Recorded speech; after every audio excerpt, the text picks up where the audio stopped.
అందరికీ నమస్కారం. నేను Swarupa Potlapalli. Welcome to trending topic.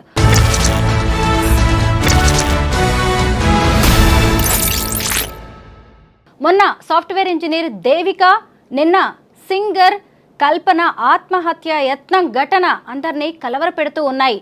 అయితే సింగర్ కల్పన ఆత్మహత్య యత్నం చేయలేదు, ఆమె ఓవర్ డోస్ స్లీపింగ్ పిల్స్ తీసుకుంది అంటూ ఆమె కూతురు మీడియా ముందుకు వచ్చి చెప్పడం అనేది జరిగింది. ఓవైపు అంతర్జాతీయ మహిళా దినోత్సవాన్ని ఇంత ఘనంగా జరుపుకుంటుంటే ఇలా వ్యక్తిగత కారణాలు కావచ్చు, లేదు అంటే వేరే కారణాలతో మహిళలు సూసైడ్స్ చేసుకోవడం అనేది ఇప్పుడు అందరినీ అనేక రకాలుగా ఆవేదనకు గురి చేస్తోంది. ప్రస్తుతం నాతో పాటు సోషల్ యాక్టివిస్ట్ కృష్ణకుమారి గారు ఉన్నారు, ఆవిడతో మాట్లాడదాం. మేడం నమస్తే. నమస్తే. చూసారు కదా, సింగర్ కల్పన ఆత్మహత్య యత్నం చేసుకుంది అనేది ఎంత పెద్ద వార్త అయిందో. ఎందుకంటే సెలబ్రిటీస్ జీవితంలో ఏది జరిగినా సెన్సేషనే అవుతోంది. అయితే ఆమెది సూసైడ్ అటెంప్ట్ కానే కాదు అని కూతురే చెబుతోంది. మీరేమంటారు దీని మీద? కావచ్చండి, ఆవిడ పాపం చనిపోవాలని అనుకోకపోవచ్చు, కాకపోతే ఓవర్ డోస్ వేసుకున్నారు. ఓవర్ డోస్ వేసుకోకపోతే హాస్పిటల్లో చేరాల్సిన అవసరం లేదు కదా. అసలు ఓవర్ డోస్ ఎందుకు వేసుకున్నారు అనేది విషయం. ఆవిడ సింగర్ కల్పన, లేకపోతే మామూలు కల్పన, లేకపోతే ఇంకొకళ్ళ లేకపోతే ఒక మినిస్టరా, ఇక్కడ సంబంధం లేదు. ఆవిడ ఒక మనిషి.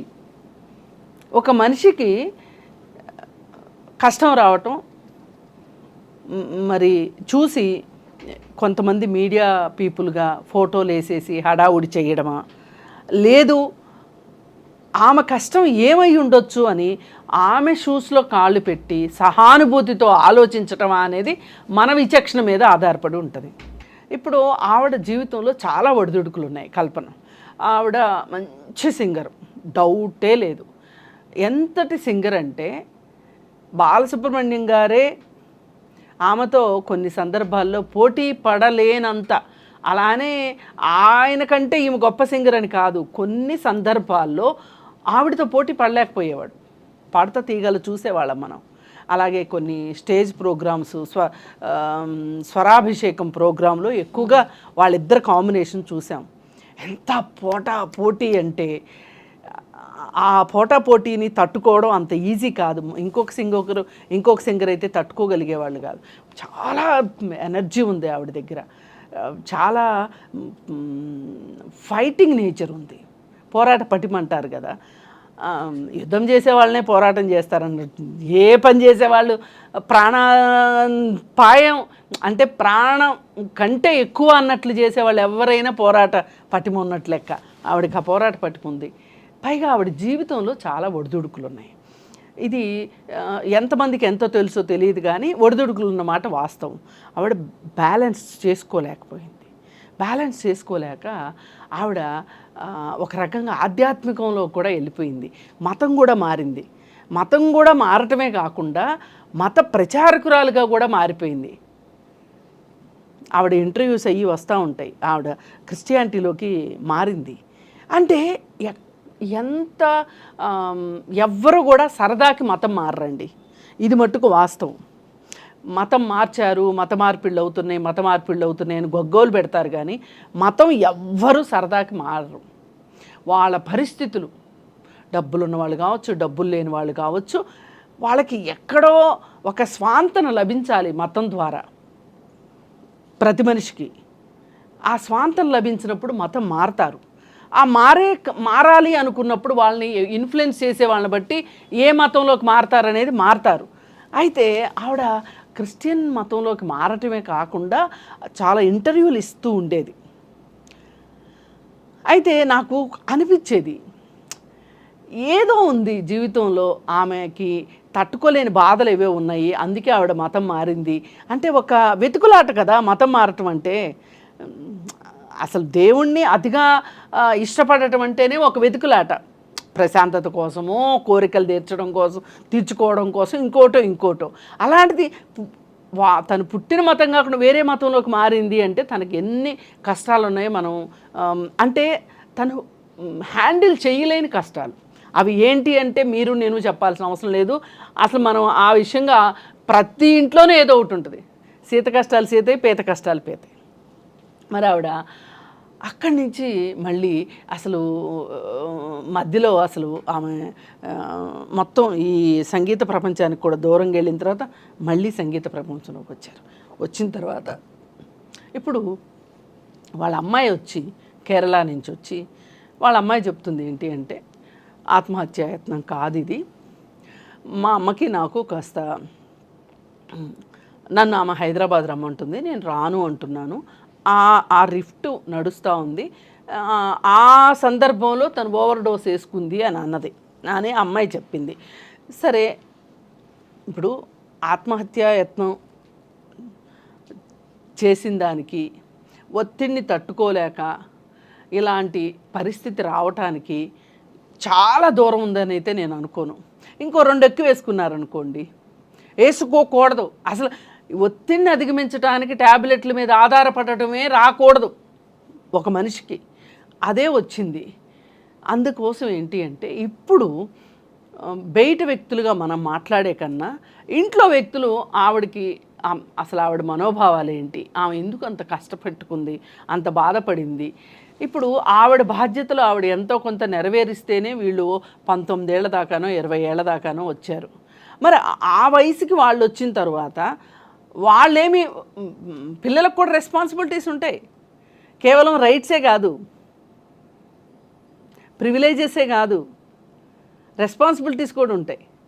మరి ఆమె రెస్పాన్సిబిలిటీగా ఫీల్ అయ్యి ఆ అమ్మాయి మరి కల్పన గారికి ఆ మాత్రం ఒక స్నేహ హస్తాన్ని, ఒక ప్రేమ హస్తాన్ని అందిస్తే కనుక ఆవిడ ఇంకా త్వరగా కోలుకోవాలని మనం అందరం కోరుకుందాం. ఏదైనా పరిస్థితుల్ని ఎదుర్కోలేక ఆ ట్యాబ్లెట్లను ఆశ్రయించే అవసరం కూడా రాకూడదు, ఎవరికైనా రాకూడదు ఆ కష్టం అని నేను కోరుకుంటున్నాను. దానికి వేరే మార్గాలు ఉన్నాయి, ఒత్తిడిని అధిగమించడానికి మార్గాలు ఉన్నాయి. ఆ మార్గాల్ని ఎన్నుకోకుండా ఈ మార్గంలోకి వెళ్ళడం.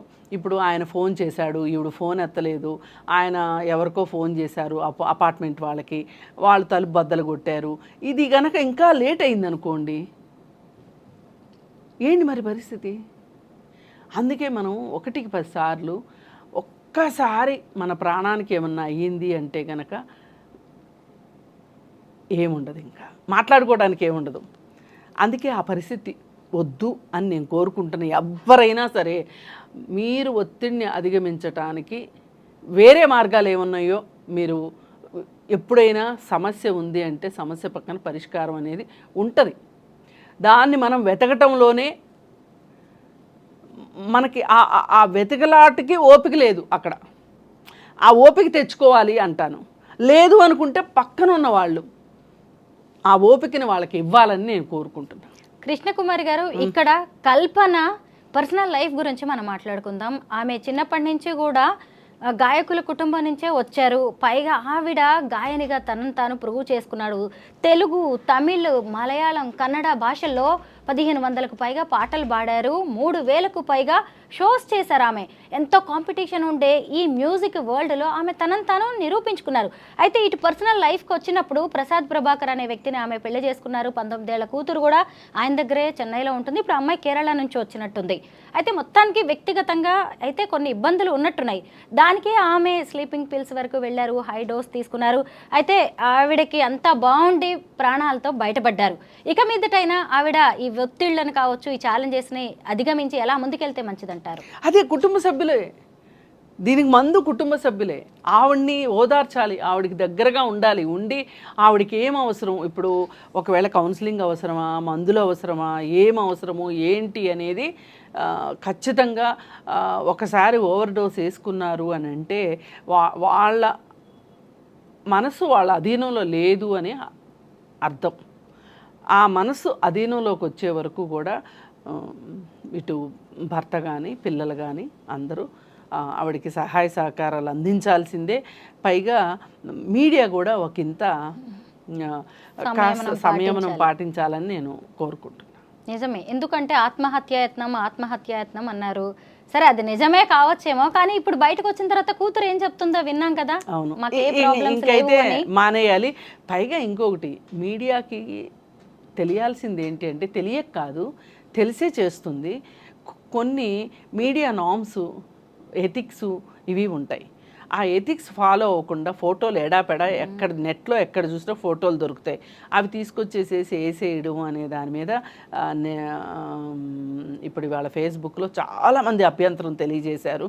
కొంచెం ఆ విషయంలో సంయమనం పాటించాలని చెప్పి నేను ఛానల్స్ వాళ్ళు కూడా అది అర్థం చేసుకొని వ్యక్తిగత జీవితానికి ఒక విలువ ఇవ్వాలి అని చెప్పి నేను కోరుకుంటున్నాను. అయితే సెలబ్రిటీస్ లైవ్స్ గురించి కూడా మనం మాట్లాడుకోవాలి. ఎందుకంటే సెలబ్రిటీస్, సినీ ప్రముఖుల జీవితాల్లో ఏ చిన్నది జరిగినా, చీమ చిట్టుకుమన్నా కానీ ఓ పెద్ద వార్త అవుతుంది, జనానికి కూడా ఇంట్రెస్ట్ క్రియేట్ అవుతుంది. దాంతో కూడా ఉన్నవి లేనివి కలగాపులగంగా ఎన్నో రకాలుగా చేసేస్తూ ఉంటారు.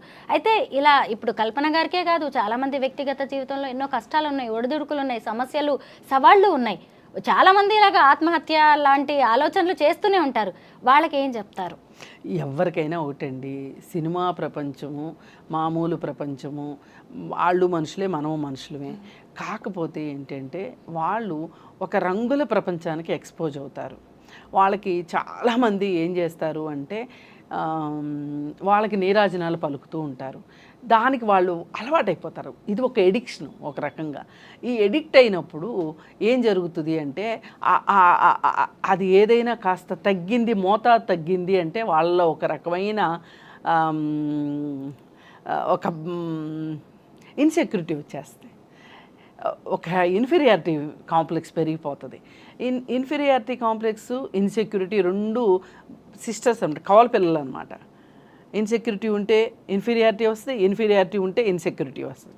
దీనివల్ల ఏం జరుగుతుందంటే వాళ్ళు ఈ ఈ ఈ ఒత్తిడిని తట్టుకోవటానికి, అంటే ఒడిదుడుకులు, వాళ్ళ జీవితంలో ఉండే సెలబ్రిటీ జీవితాల్లో వచ్చే ఒడిదుడుకుల్ని వాళ్ళు తట్టుకోలేరు. సక్సెస్ని, అలాగే గ్లామర్ని, రియల్ లైఫ్ని, మూడింటిని వాళ్ళు బ్యాలెన్స్ చేసుకోలేరు. ఎవరైతే బ్యాలెన్స్ చేసుకుంటారో వాళ్ళు తొణకరు బెణకరు. ఇప్పుడు అమితాబ్ బచ్చన్ లాంటి వాళ్ళు ఉన్నారు, వాళ్ళు బెదర్రు.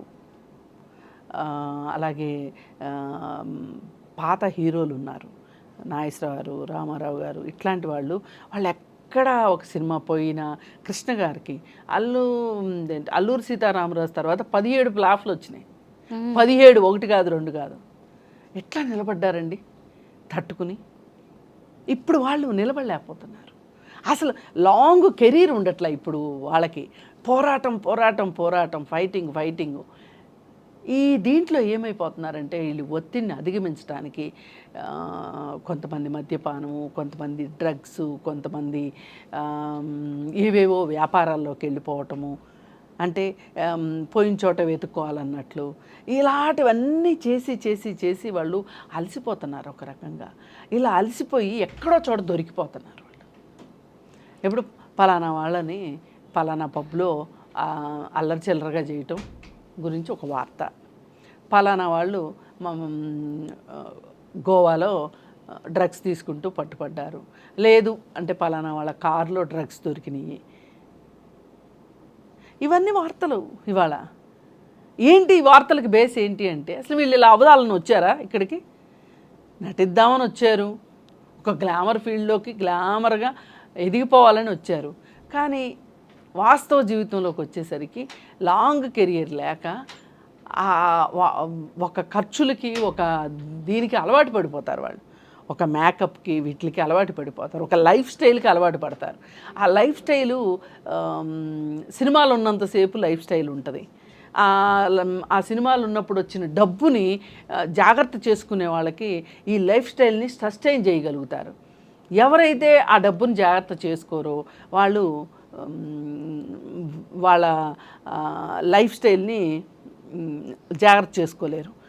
మొన్న చంద్రమోహన్ గారిది ఇంటర్వ్యూ చూశాను, పాతదే. చాలామంది ఫెయిల్ అయ్యారు, పెద్ద పెద్ద ఆర్టిస్టులు. ఎస్వి రంగారావు గారి దగ్గర నుంచి, రేలంగ్ గారి దగ్గర నుంచి, రాజనాల్ గారి దగ్గర నుంచి వాళ్ళు పిల్లల్ని పెంచే విషయంలో ఫెయిల్ అయ్యారు. వీళ్ళు ఇబ్బడముబ్బడిగా సంపాదించారు, కానీ ఫ్యామిలీ లైఫ్ని బ్యాలెన్స్ చేసుకునే విషయంలో వాళ్ళు నష్టపోయారు, ఒక రకంగా కష్టపడ్డారు అని.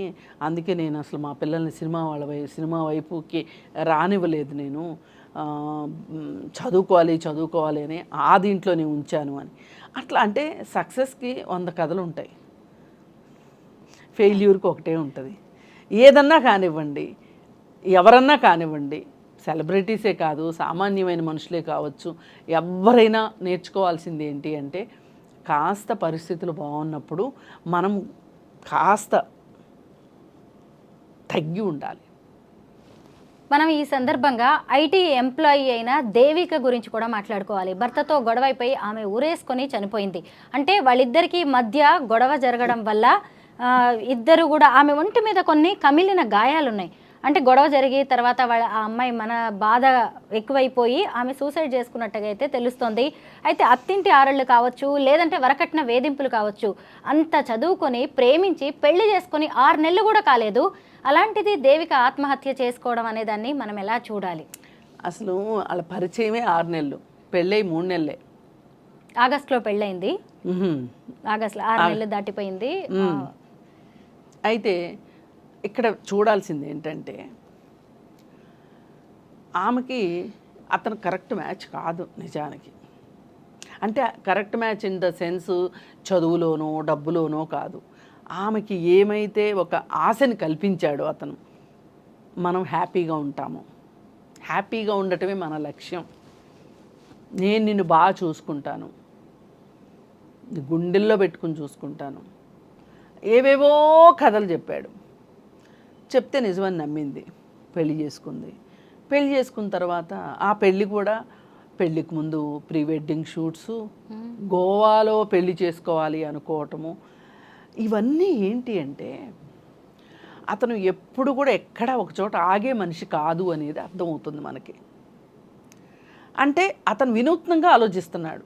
నా ఫ్రెండ్స్ ఎవరు గోవాలో పెళ్లి చేసుకుని ఉంటారు, నా ఫ్రెండ్స్ అందరిలోకి నేను అధిక్యంగా ఉండాలి, గోవాలో పెళ్లి చేసుకోవాలి, ప్రీ వెడ్డింగ్ షూట్స్, ఆ డాన్స్ ప్రాక్టీస్లు, డాన్సులు, తను పైగా కొంచెం యూట్యూబ్ ఇన్ఫ్లుయెన్సర్ కూడా అని అంటున్నారు దేవిక. ఏం చేసినా ఏదైనా సరే మనకి కొంచెము సమపాళ్ళలో ఉండాలి. ఏదన్నా చేయండి, ఆ సమపాళ్ళల్లో అనే దాని విషయంలో ఇప్పుడు జనరేషన్ మటుకు 100% అట్టర్ ఫ్లాప్ అని చెప్పచ్చు. ఎక్కడా వాళ్ళకి బంధాలు లేవు, బంధనాలు లేవు, మోరల్ వాల్యూస్ లేవు, చట్టం అంటే గౌరవం లేదు, చట్టం అంటే భయం లేదు, భక్తి లేదు, బంధాలకు విలువ ఇచ్చేది లేదు, ఏమీ లేదు. వాళ్ళు ఇప్పుడు ఏమనుకున్నారు, ఇప్పుడు ఏం చేయాలనుకున్నారు, ఇప్పుడేం కావాలనుకున్నారు, అంతే. వాళ్ళకి ఈ క్షణంలో బతకాలని డిసైడ్ అయ్యారు. ఇందాకే చదివాను నేను, ఎలన్ మస్క్ ఎవరెవరో ఏమేమో చెప్తూ ఉంటారు, అవన్నీ మీకు అవసరం లేదు, మీరేం చేయాలనుకున్నారో అదే చెయ్యండి. మీరు ఇప్పుడు మీకు సంతోషంగా ఉండాలనిపించిందా, సంతోషంగా ఉండండి, మీ సంతోషాన్ని మీరు వెతుక్కోండి. సంతోషాలు ఊరికే వస్తాయండి వెతుక్కోవడానికి? సంతోషం ఇప్పుడు కొనుక్కునే సంతోషం అయితే గనక మనం కొనుక్కోకుండా వచ్చేస్తాం మన దగ్గరికి. కొనుక్కునే సంతోషాలు ఏంటి? బార్కి వెళ్ళడం, పబ్కి వెళ్ళడం, షాపింగ్ చేయటం, హోటల్కి వెళ్ళడం, ఇవి కదా. అది ఇంకా తీరుకుంటే ఆన్లైన్ గేమ్స్ ఆడటం, ఇవన్నీ చేస్తే నీ సంతోషాన్ని నువ్వు వెతుక్కుంటున్నావు. వీటన్నిటికీ ఏంటంటే ఏం కావాలంటే డబ్బు కావాలి. నువ్వు ఎవరో చెప్పారని ఆగబాకు, నీకు నచ్చినట్టు నువ్వు ఉండు అని చెప్తున్నాడు సలహా. ఇలాంటి వెధవలు చెప్పే సలహాల వల్లే ఇవాళ జనరేషన్ నష్టపోతుంది. నీ తాహత ఏంటి,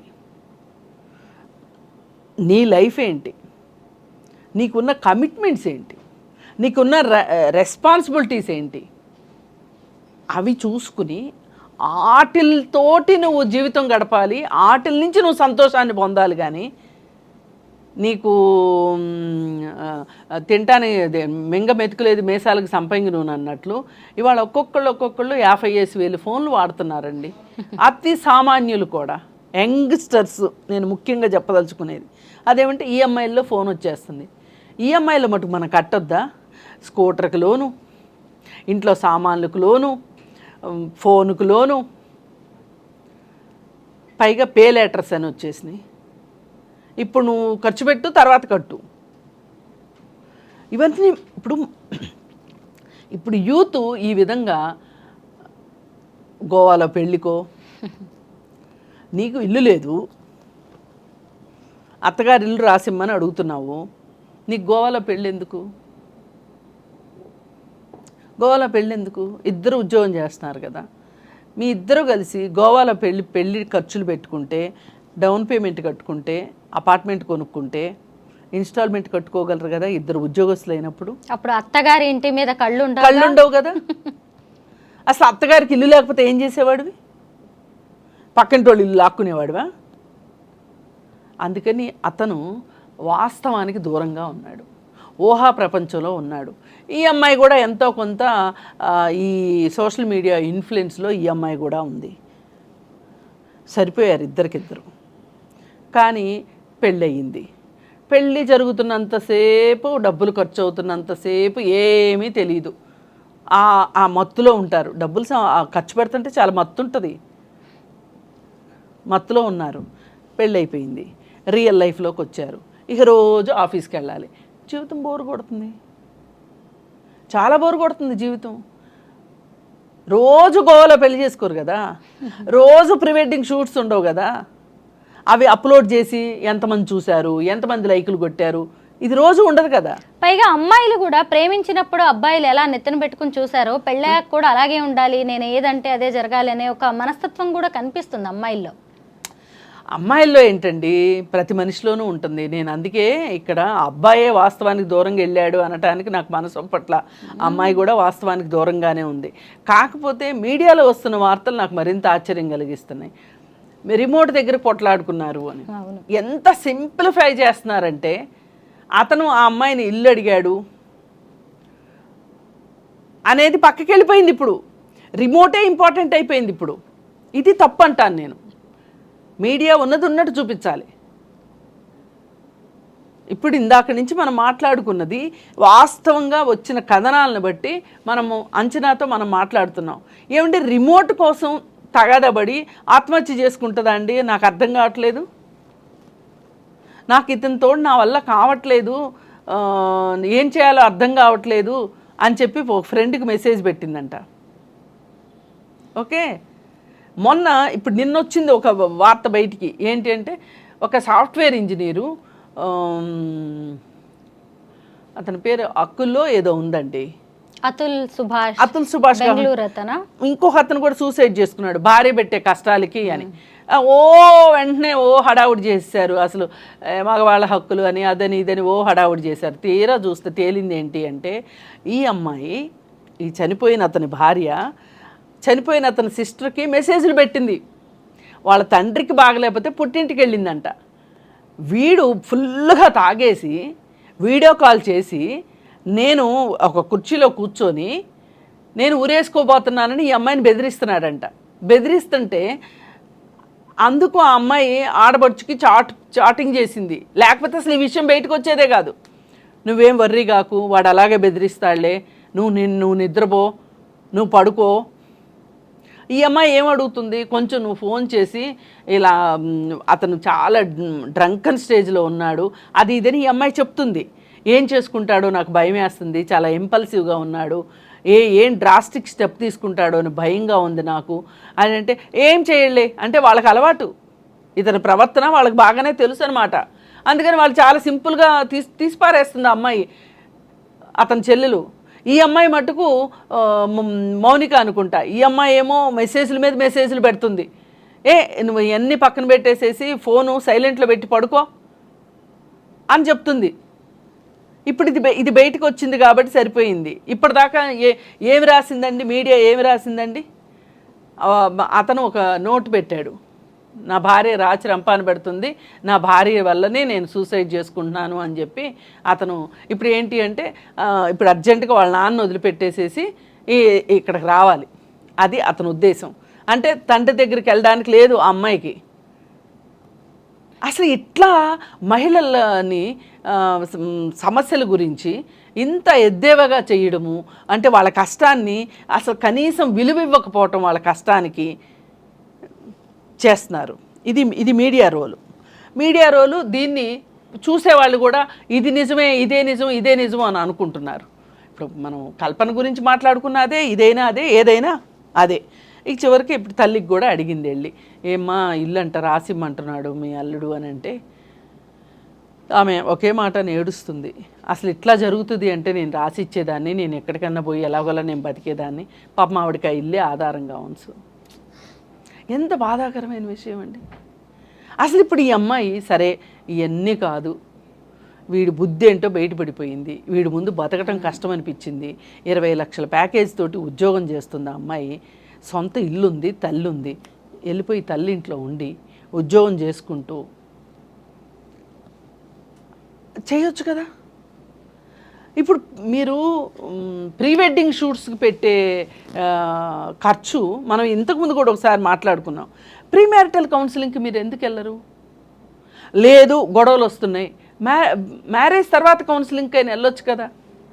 అంటే మనకి పరిష్కారాలు ఉన్నా కానీ చూడలేనంత తెలుగు తక్కువలో ఉన్నాం. ఇప్పుడు 20 లక్షల ప్యాకేజీలో ఉన్న అమ్మాయి అంటే 20 లక్షలు ఊరికే ఇవ్వరు, 40 లక్షలు పని చేయించుకుని 20 లక్షలు జీతం ఇస్తారు. అంటే ఆ అమ్మాయి బాగా క్యాపబుల్, కెపాసిటీ ఉన్న అమ్మాయి. ఇలా సొంత జీవితంలో కష్టాలు వచ్చినప్పుడు మామూలు ఒక చదువు సంధ్య లేని వాళ్ళు లేకపోతే తెలివి తక్కువ వాళ్ళు చేసినట్లుగా ఈ నిర్ణయం తీసుకోవటం నిజంగా అది ఆత్మహత్య అయితే గనక అసలు ఇవాళ యువత త్రిశంకు స్వర్గంలో ఉన్నారని చెప్పొచ్చు. ఒకవేళ హత్య అనుకోండి, వాళ్ళ మట్టు కఠినంగా శిక్షించాలి. ఆడవాళ్ళు అంతరిక్షంలోకి కూడా వెళ్తున్నారు. సునీత విలియమ్స్ లాంటి వాళ్ళు 8 నెలలు అవుతోంది అంతరిక్షంలోకి వెళ్ళి. ఇటు సింగర్ కల్పన కావచ్చు, ఇంకొక వైపు ఐటీ ఎంప్లాయీ దేవిక కావచ్చు, వీళ్ళు కూడా సమాజాన్ని ఇన్ఫ్లుయెన్స్ చేయగలిగిన వ్యక్తులే. వాళ్ళ సమస్యలకి పరిష్కారాలు వాళ్ళ కళ్ళెత్తిటే ఉన్నాయి. అయినా సరే పరిష్కారాలు అవసరం లేదు, ఈ జీవితాన్ని ఈ తనువును చాలిస్తే చాలు అనుకున్నారు. మనం ఇప్పుడు అంతర్జాతీయ మహిళా దినోత్సవాన్ని ఘనంగా జరుపుకుంటున్నాం. కనీసం ఈ ఏడాది నుంచైనా అటు మగవాళ్ళు కావచ్చు, ఇటు ఆడవాళ్ల మనస్తత్వాల్లో మార్పు రావాల్సిన అవసరం చాలా కనిపిస్తోంది. థ్యాంక్ యూ సో మచ్ అండి. Thank you.